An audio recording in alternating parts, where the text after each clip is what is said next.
प्यार तो हसे करी बाकी पहले दस ना होई।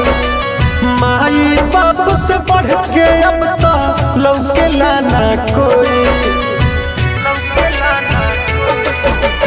प्यार तो हसे करी बाकी पहले दस ना होई। माई बाप से बढ़ के अब तो लौके लाना कोई। ए हमारे जहानो माखो तो कहता, ए हमारे जहानो माखो तो कहता। नइखी तो से करत गदारी ए जान माई दिल बिया घर के जिम्मेदारी। ए जान माई दिल बिया घर के जिम्मेदारी। ए जान माई दिल दिया घर के जिम्मेदारी।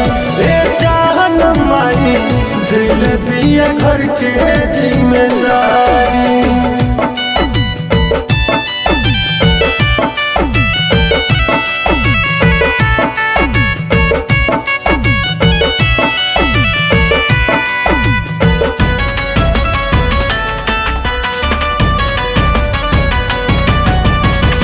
बाबूजी के उमर गइल बाबे ढाली, तब करेले मजदूरी। ए जान सुना तब करेले मजदूरी।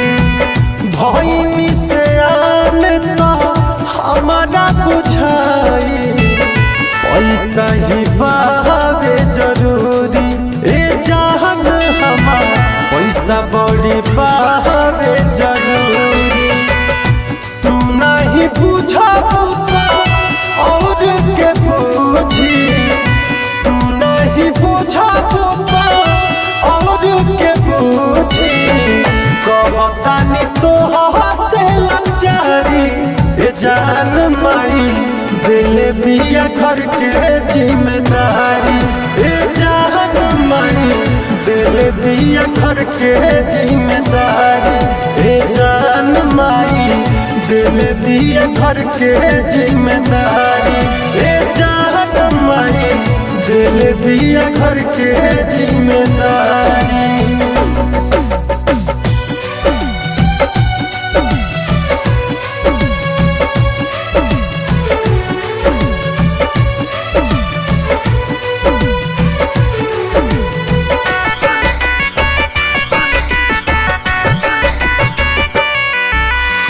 समैया के घेरा में दीपक बा घेराई।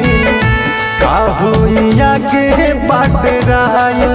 ए जान सुना का होइया के बाट राइल। राइटर करन से पूछली हो जाके, सारा सपनवा बिखराइल। ए जान कुली देखल सपनवा बिखराइल। फसल बानिया के ऐसन भवर में, फसल बानिया के ऐसन भवर में। तू बात बुझे लो न प्यारी। ए जान माई दिल बिया घर के जिम्मेदारी। ए जान माई दिल दिया घर के जिम्मेदारी। ए जान माई दिल दिया घर के जिम्मेदारी।